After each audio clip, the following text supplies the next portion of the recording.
Welcome to Gokulam park. ഇത് അശോക് കുമാറാണ്.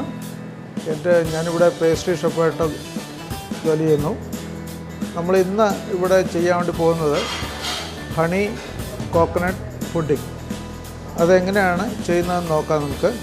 നമ്മളിതിന് ആവശ്യമായിട്ടുള്ള സാധനങ്ങൾ: പാല്, ക്രീം, കുക്കിംഗ് ക്രീം, മുട്ട, പഞ്ചസാര, desiccated coconut, vanilla essence, honey, grated coconut, cherry. ഇത്രയും സാധനങ്ങൾ നമുക്കിതിനാവശ്യമുള്ളൂ. വളരെ പെട്ടെന്ന് ചെയ്യാവുന്നൊരു പുഡിങ്ങാണിത്. ഇതെങ്ങനെയാണ് ചെയ്യുന്നതെന്ന് നോക്കാം. പാല് ഒരു സോസ് പാനിൽ അടുപ്പത്ത് വെച്ചിട്ട് അതിലേക്ക് ഒഴിക്കുക. അതിനോടുകൂടി ക്രീമും കൂടെ ചേർക്കണം. ഇത് രണ്ടും വെച്ച് തിളയ്ക്കുന്നത് വരെ തിളച്ചതിന് ശേഷം നമുക്ക് മുട്ടയും പഞ്ചസാരയും ചേർത്ത് വയ്ക്കുക. മുട്ടയും പഞ്ചസാരയും കൂടെ ചേർത്ത് അടിച്ച് പരുവത്തിലാക്കി വയ്ക്കണം. തിളയ്ക്കുന്ന പാലിലേക്ക് ഇത് ചേർത്ത് ഒരു കസ്റ്റേർഡ് പരുവത്തിലേക്ക് ആക്കി എടുക്കുകയാണ്. അപ്പോൾ ഇത് നമ്മൾ ശ്രദ്ധിക്കാനുള്ളത്, ഈ പാലും മുട്ടയും പഞ്ചസാരയും കൂടി ചേർക്കുമ്പോൾ അടുപ്പത്ത് വെച്ച് ഇളക്കി എടുക്കുമ്പോൾ പെട്ടെന്ന് അടി കരിയാൻ സാധ്യതയുണ്ട്. അതുകൊണ്ട് പ്രത്യേകിച്ച് ശ്രദ്ധിക്കണത് പാലും ക്രീമും ഉള്ള മിശ്രിതത്തിലേക്ക് ചേർക്കുകയാണ്. വളരെ പെട്ടെന്ന് തന്നെ വീട്ടിൽ ചെയ്യാവുന്നൊരു പുഡിങ്ങാണിത്. അതിലേക്ക് നമ്മൾ ഒരു 5 ml വനില എസൻസ് ചേർക്കണം.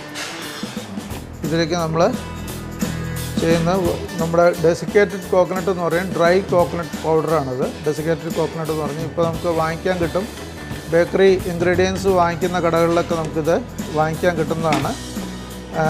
അപ്പോൾ വളരെ പെട്ടെന്ന് തന്നെ അത് കിട്ടിയിട്ടില്ലെങ്കിൽ നമുക്ക് പിന്നെ ഫ്രഷ് കോക്കനട്ട് ചുരണ്ടിയെടുത്തത്, നമുക്ക് ചെരുവ കൊണ്ട് ചുരണ്ടിയെടുത്ത് വീട്ടിൽ തന്നെ ഉണ്ടാവും. അത് ഉപയോഗിക്കാവുന്നതാണ്. വളരെ സിമ്പിളായിട്ട് ചെയ്യാവുന്നൊരു പുഡിങ്ങാണിത്. ഇത് കോക്കനട്ട് പൗഡർ ഞങ്ങൾ ഇതിലേക്ക് ചേർക്കുകയാണ്. വളരെ ഈസിയായിട്ട് ചെയ്യാവുന്നൊരു പുഡിങ്ങാണ്. ഇതിലേക്ക് നമുക്ക് കുറച്ച് ഹണി ഇതിലേക്ക് ചേർക്കാം. ഈ പുഡിങ് അധികം മധുരമില്ല.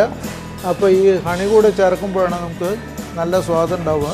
അപ്പോൾ ഹണി കോക്കനട്ട് പുഡിങ് റെഡി ആയിട്ടുണ്ട്. ഓൾമോസ്റ്റ് നമ്മളിനി ഇതൊരു കപ്പിലേക്ക് പകർത്താം. ഇതിൻ്റെ മുകളിൽ കുറച്ച് ഹണി ഒഴിക്കാം.